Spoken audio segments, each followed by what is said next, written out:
I'm Jen. And I'm Dora, and we are two yogis talking about life. So today we've got the privilege to welcome Fuyuko Sawamura Toyota. She's a compassionate guide on the path of self-inquiry, transformation, and the discovery of true nature. With nearly 30 years of experience as a certified iRest Yoga Nidra Senior Teacher, Senior Meditation Teacher, Yoga Therapist, and Senior Yoga Teacher, she offers a heart-centered approach that inspires students to live authentically, with ease and presence. Based in Australia, just like Dora is from, Fuyuko shares her teachings at Prema Yoga Studio on the Gold Coast and with a global community of students. She seamlessly integrates the wisdom of yoga, somatic awareness, and meditation to help others reconnect with the joy of being and the stillness within. Drawing profound inspiration from our mentor, Richard Miller, as well as renowned teachers like Adya Shanti and Rupert Spira, Fuyuko weaves iRest Yoga Nidra meditation and Kashmiri non-dual teachings into her offerings. Through this integration, she creates a nurturing and transformative space for inner exploration and growth. Fuyuko's passion lies in empowering others to embrace the full spectrum of life, with its beauty, its challenges, and opportunities for awakening. Her teachings guide students to discover the harmony, the freedom, and deep fulfillment that come from living in alignment with our true nature. So thank you so much, Fuyuko. Thank you for inviting me, Dora and Jen.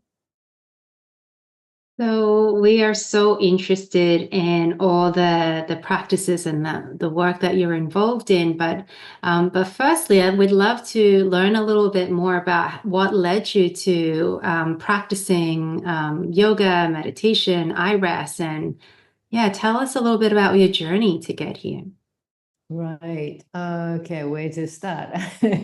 I, as a young adult, I experienced a couple of very disturbing trauma, and one of them led to PTSD, and that also came with deep depression episodes, and the chronic depression set in.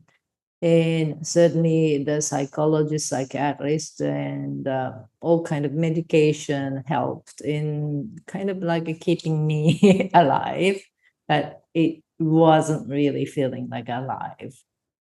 So I started to explore more of yoga, breathing meditation, and that led me to more becoming a yoga teacher. I wasn't really intended to, but my teacher suggested, and I went to India, and through traveling India and meeting a few other yoga teachers over there, they said, "You're a yoga teacher, aren't you?" I said, "No, and I'm not intended." And so they all said, "Well, you should." So it's like, and then if it wasn't just once, like three times, I was like, "Okay, I'm listening."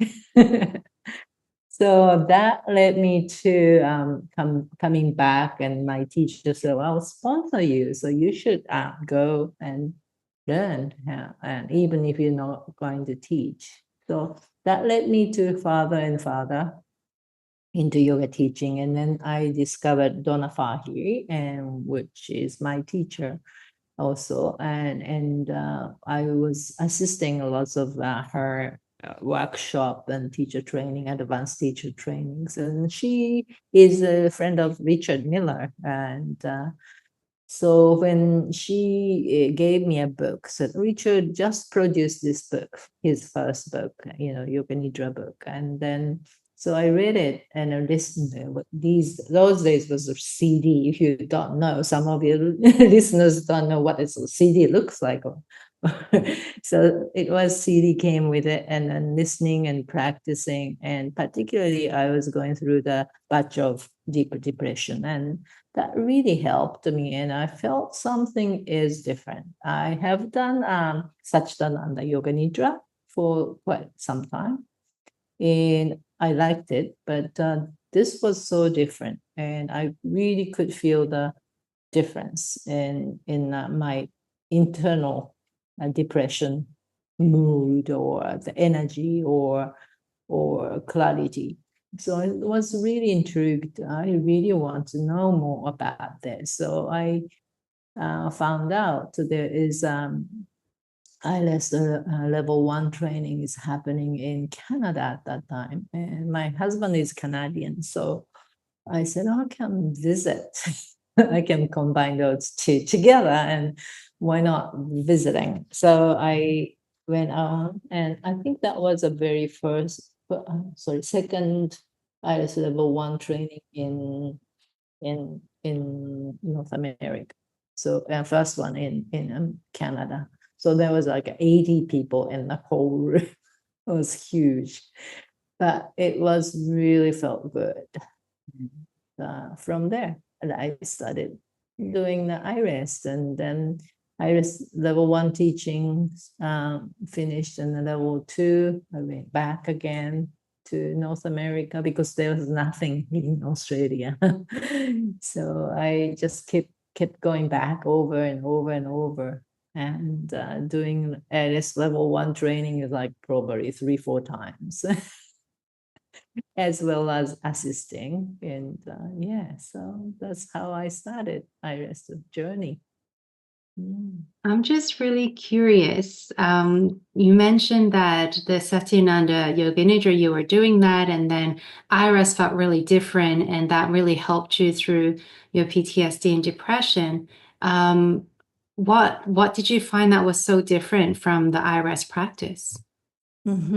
I felt Satchidananda is very powerful, yet very kind of this is the way. There's no kind of other way or finding your own kind of material that is arising, not addressing. They are giving you, how about this? How about that? How about this kind of thing? But not necessarily meeting what's arising here. That was a big difference. I felt more held, feel safe, okay to be just what's coming up. And it was, I felt more freer. That's why I liked it. Especially, I mean, I really loved the Satchidananda imageries, although because I was in India, I could relate to, some of the imageries. And because I have involved with Advaita teachings earlier on, and I've been reading different kind of books and exposed to their culture. So when they talking about the gold lingam, I understand what it means or what it looks like. But I was wondering, as a teacher, how that lands in everybody else who are not familiar with their culture. So that for myself, yeah, definitely I felt more at home and easy. It's interesting how you also talk about how Yoga Nidra was something that really sort of touched you, because I felt the same way when I did my 200 hour, and I was sort of repatriating back and figuring out what I was going to do and transitioning. And it was also Yoga Nidra, but just like you said, iRest was just so different and so much more expansive and much more for all of life. And so another thing that actually connects with all of that and with what you had been sharing before with us was just like part of the Sankalpa. So part of my Sankalpa, or my why in the world, or my core value, it's welcoming and being welcomed. That's really my Sankalpa at the core. And then you shared that one of your current areas of interest and explorations or offerings relates to welcoming as an active practice or relative aspects, and as the awakening recognition of true nature and absolute aspects. Can you kind of go more into explaining a bit more about this for everybody? Yeah. Well, over the decades, I go through the different phases of the favorite part of the iRest. There are so many, but for this, I coming back to welcoming, as I meeting with the clients and also students myself, I think welcoming in iRest is more proactive approach that is really helpful. Also, when I think about even if those people who are not interested in awakening or who am I or anything beyond that, just the really relative world, functional, good human being and healthy wholeness, I think welcoming really speaks to them as well when we point out, when we are fighting with whatever is arising in reality, and we are really stressing ourselves. And that welcoming concept itself is hard, yet when you begin to practice, they start to feel, okay, this is easier than they think, or easier, or feels much feeling more comfortable, because I will always bring into the physical somatic experience and not just concept of welcoming. But when you welcome, or if the welcoming doesn't resonate with you, just being with, let's feel together what you're really expressing, or whether it's emotion or thoughts or incidents, just let that really sits here as together and feeling into it. Of course, we will be exploring already inner resource, feeling safe with ourselves, and we have anchored there.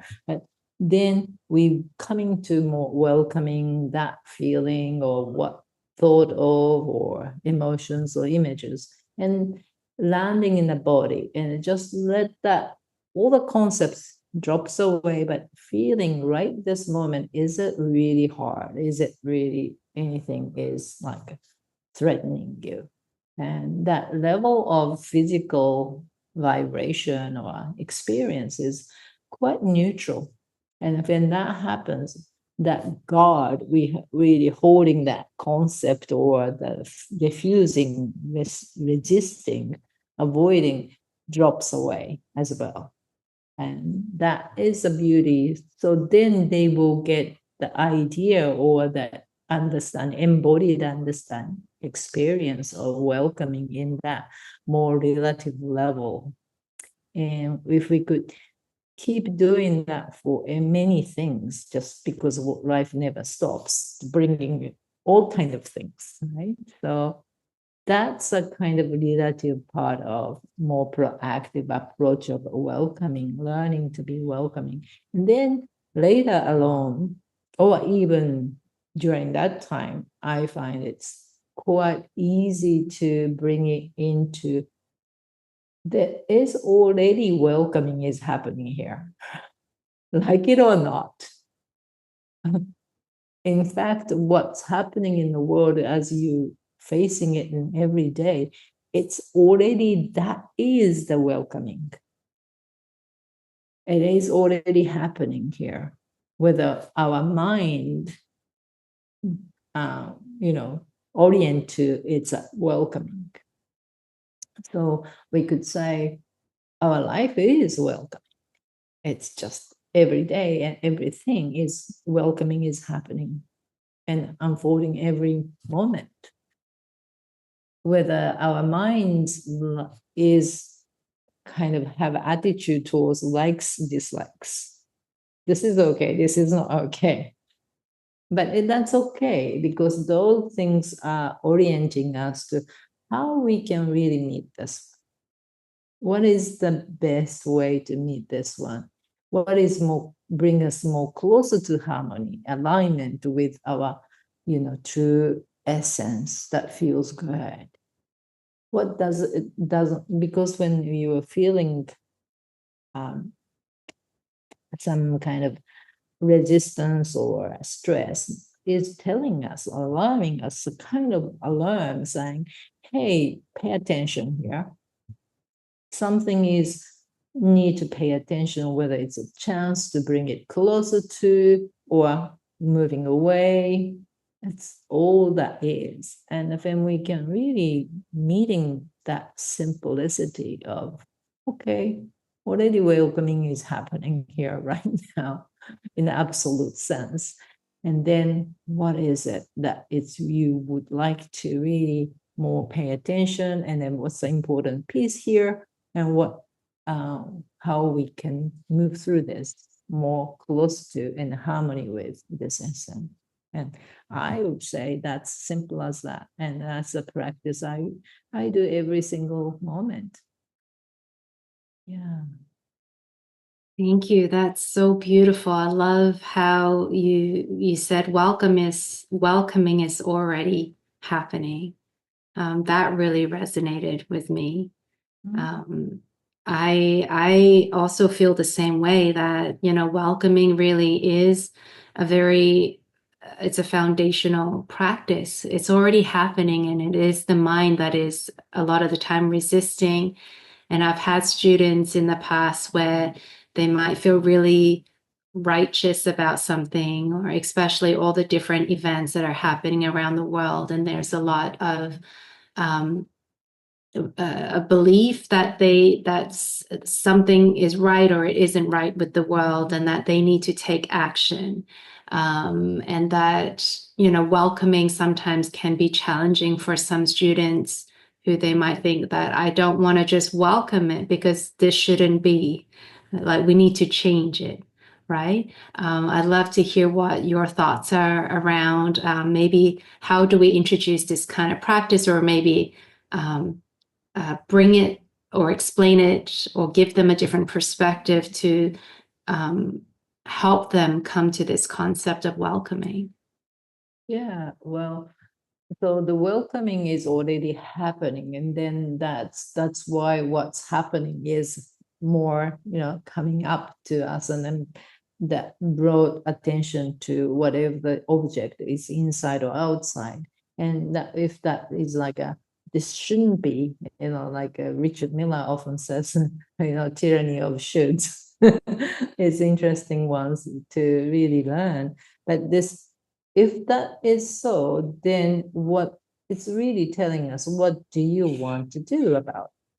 And then if you want to change, what change can you bring?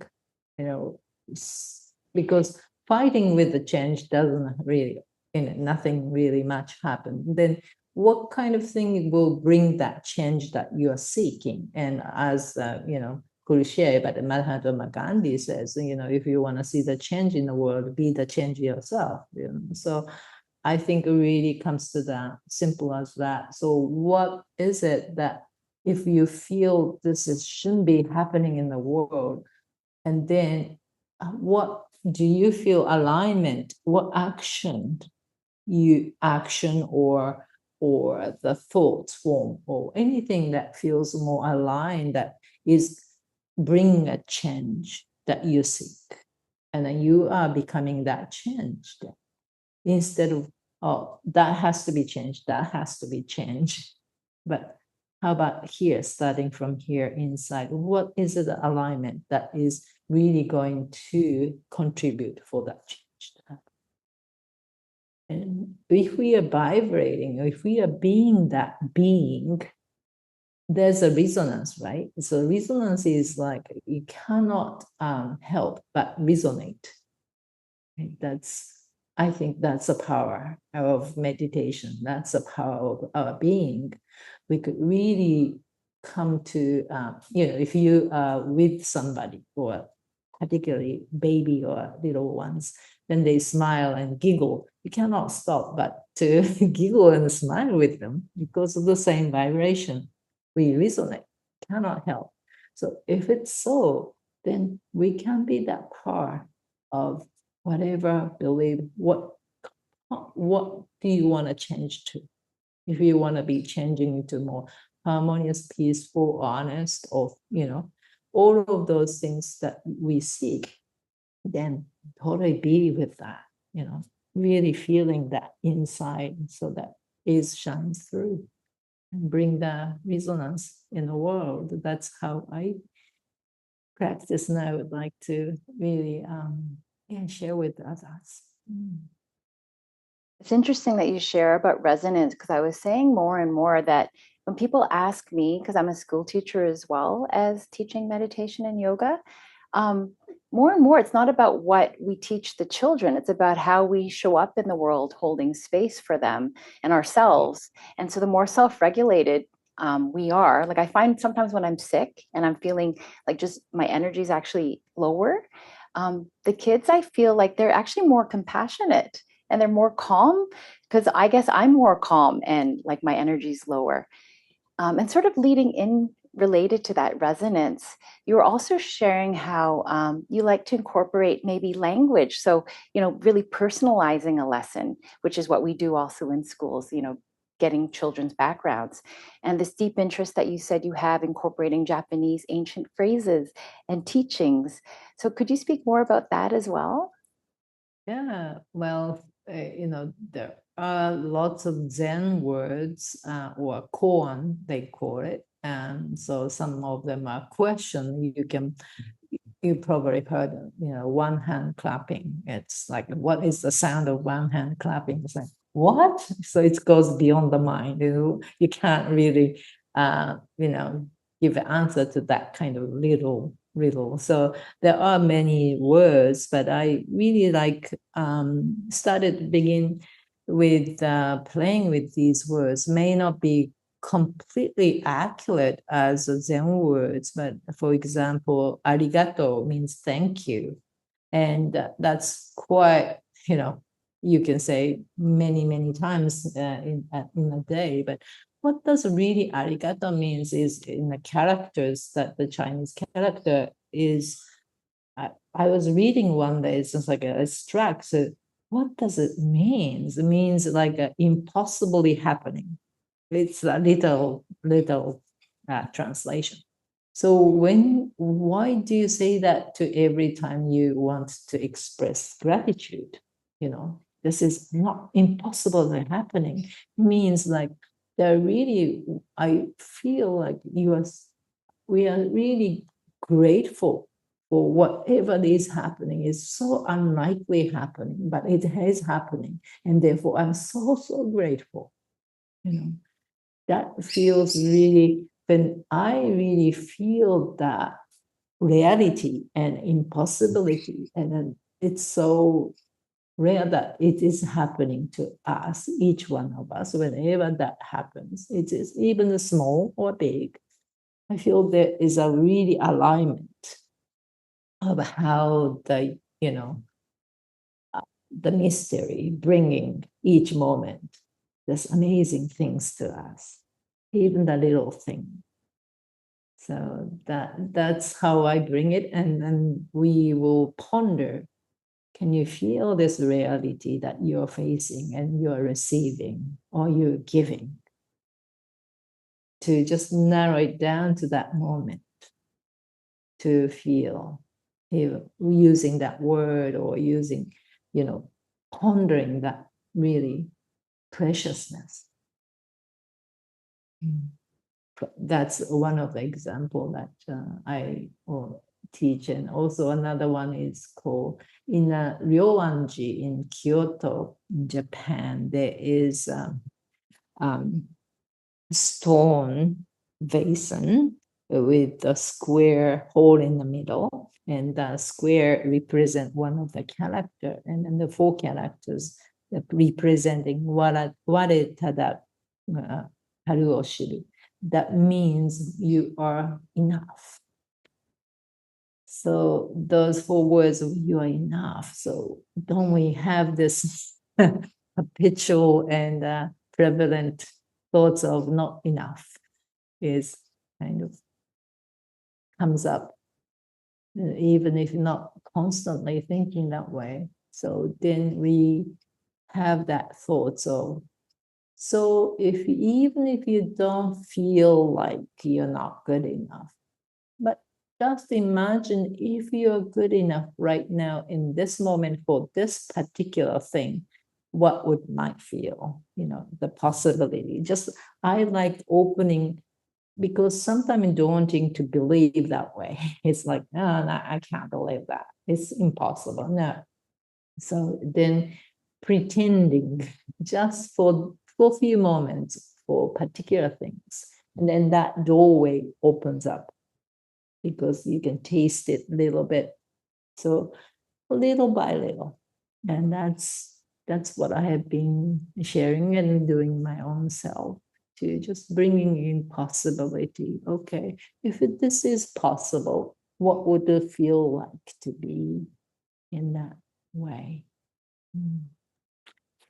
I was Does just it gonna answer your question, Jen? I'm just gonna clap here. That means that we just need Mark to fix something because I saw I interrupted you. So let me just do that. And then I'm gonna clap again so Mark knows when to start again. So I was just gonna say, it's wonderful because I'm a student right now in Dora's 300 training, and we're learning about Sanskrit with one of the teachers. So it kind of reminds me about learning, the depth of the meanings. Like even we spent, I think, 2 days on Om. So it sounds beautiful that you bring in, these Japanese terminologies as well. Dora, did you want to add to that? Oh, I was just so enjoying listening to how you incorporate iRest, the principles of iRest, into the ancient phrases. That's really, and I love how you talk about teaching people their wholeness. I think that is so important because in so many ways, we've been taught or we have been conditioned to think that there's something wrong with us and we need to fix ourselves. And until we fix ourselves, then we're not okay. And so what I love about iRest and also what you just talked about with the ancient Japanese phrase is that, you are enough.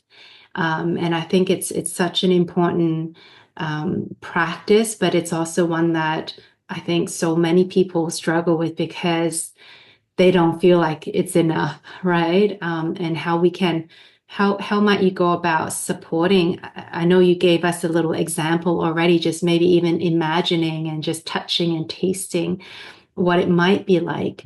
But have you had students that found this really difficult concept to or practice, and how might you have helped them, or other ways that you might have introduced this concept to them? Yes, I sometimes found that some students it's difficult to really have that experience. Then often I will give a simple, very focused on the relaxation side of the iRest Yoga Nidra, which is long time spending time on the body sensing and the breath sensing, and not really worry about the emotions or thoughts at this moment, and then really doing the body deep relaxation over and over. And then what they come is, oh, that was so good. And they often comes out and say, oh, I love that.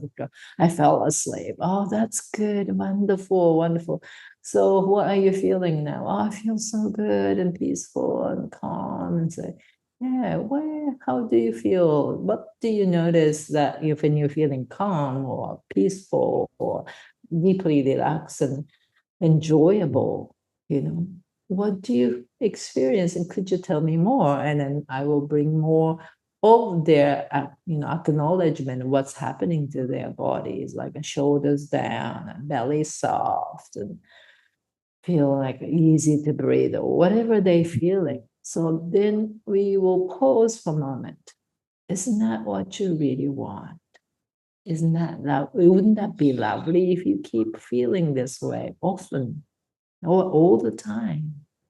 And when you're feeling this way, can you just drop for a moment? If you're okay, and of course, I will ask their permission. Just to feel into it. Like if you are feeling like I'm not good enough, what happens when you just drop that in? Then immediately you say, oh, there is a kind of feeling a little bit tightens and grips and this happening. So yeah, isn't that so? Even though you thought it is, I can't believe that, but it is already so. It is already the case, but how that dropping in changes, our environment, our energy field. It becomes more clear to them. So you can proceed from that, welcoming that not good enough, and then peeling off, or we can come from that really using a yoga nidra, deep relaxation, to coming back to our wholeness. And then the wholeness will show you what is the contrast when that comes in, right? And when it's really, so that's how I sometimes really do, compassionately. We doing so much work, but instead, how about we give so much what really we need? We need is lots of rest, lots of ease and feeling bad. Plenty of those. If we give, plenty of that, I think the healing will start. I can totally see how, they always mention during our teachings or trainings about vitamin J, which was inspired by you. So I can totally feel how that inspiration comes from. And I think you've actually started to lead into something you all shared that was a passion, or maybe something perhaps you're excited about, but is to teach and support people about what it truly means to be free yourself and to be confident and trust yourself and love yourself. So I'm wondering if you could speak a little bit more, because you started to allude to how you teach that in your classes. Yes, I started teaching more of that, like when you really coming from that welcoming concept, as well as we are already relaxed and wholeness that you can feel when you really coming to that really innocent purity of who we are, then isn't that so everything is okay? Because welcoming, it means already welcoming means even though mind doesn't like that, doesn't, feel like to have it, but it's already, we're having that experience. It's funny.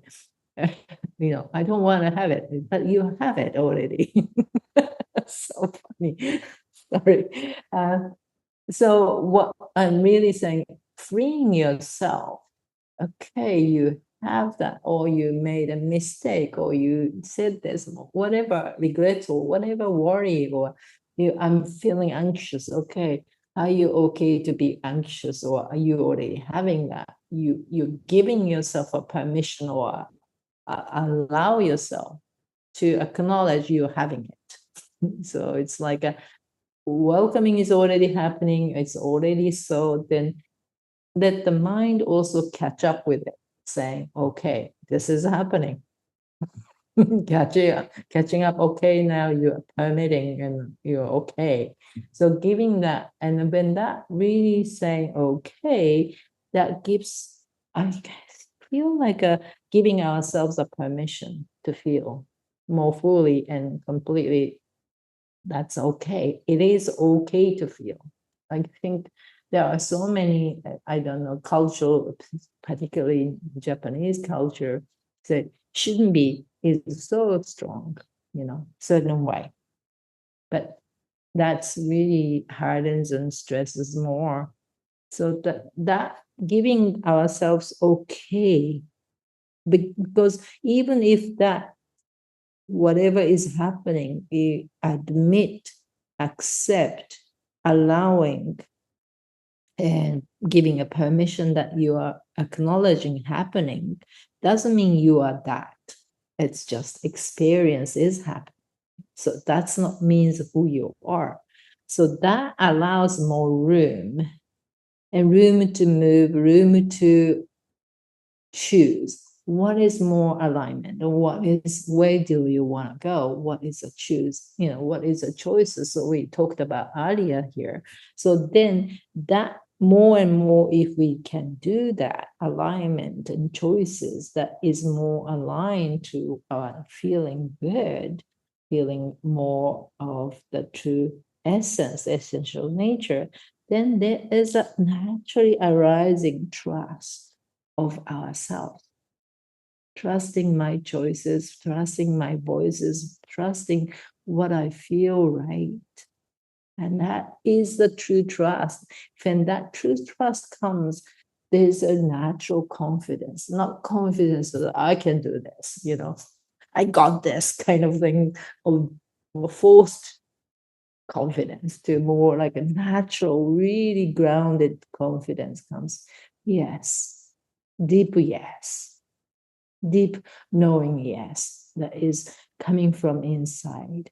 When that comes together, deep accepting and acknowledge what's happening, allowing, and that's coming into the deep trusting choices and alignment and that confidence. When that comes, there is naturally loving comes.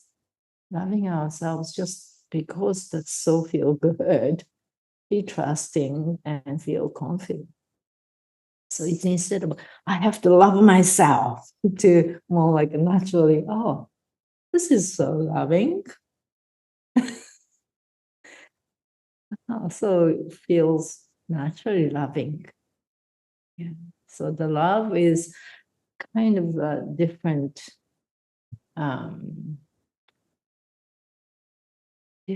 what should I say?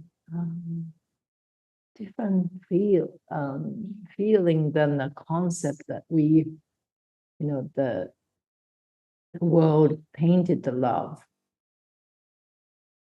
More, perhaps more subtle and more different, different what substance here, I feel.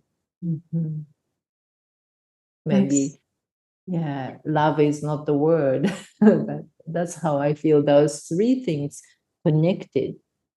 And so lots of, these days, and self-love, importance of self-love. But I think, just like I was answering, Dola, your question, how we could meet that difficult things is first anxiety or worry. First, let's coming into the body, and the body could teach us, and it could really contrast. Like when we are here, isn't that already loving feeling? Isn't that feeling more trusting, this feeling of groundedness or relaxation? And this is okay place. I think the already answer is here. Thank you so much. That's so beautiful. I think that a lot of the practice is really teaching us how to come back to our natural state, right? Like welcoming is already here, love is already here, life is already happening, and yet we just have so much resistance, and the resistance isn't going to change the fact that life is happening and welcoming is happening. And so I think it's really, I love the way that you described how we fight with reality, we fight with ourselves, and yet it's already happening. So it is quite humorous when we think of it this way. So I love that analogy. Okay, so how can people find you, and if they wish to take on some of your trainings or offerings, or just what have you got going on with you? Yes, so I offer a training in Australia, and next week I'm started level 1 training at this studio of mine on the Gold Coast in Australia. And interestingly, some people find from even North America to come down to down under to attend, combining with holiday in Australia or New Zealand or wherever. I teach in New Zealand, also Australia level 1 training, and also Southeast Asia, as well as Asia area is my area that I look after. I'm director of iRest, Australia Asia. And so people can come through from my website, www.premayoga.com.au. That's where I teach, but also I go to different parts of the world. Like next month, I will be teaching iRest level 1 training in Japanese in Japan, the very first time. Yay! And also I will be going in March in Singapore and to leading an immersion and in May in Bali, doing a retreat, and also a retreat is one of my favorite things to do. Just to dive in and swim and just having a really joyful time with everyone. So yeah, so if anybody wants to, share with me, I feel like really training in everything these days. I feel like really sharing with everybody, whoever comes, let's share. Wherever you are, wherever you are, we could share. And probably this year I will try to do online, at least one online level 1 training, so that those who cannot come physically can connect through live online teaching. Oh, one more thing. I'm going to do a co-teaching retreat with Jennifer Carbonello. You know Jennifer? Yes. So that will be awesome things happening probably mid this year. Thank you so much for all of that. We actually just had Jennifer Cabanero as well, so that's so lovely. But we're just going to end here, and we thank everybody for listening. We could have been online with you for so long and just continue the conversation. So we're just going to stop the official one here. So thank you, everybody. Thank you, both of you, Jen and Laura. It was delightful. Thank you.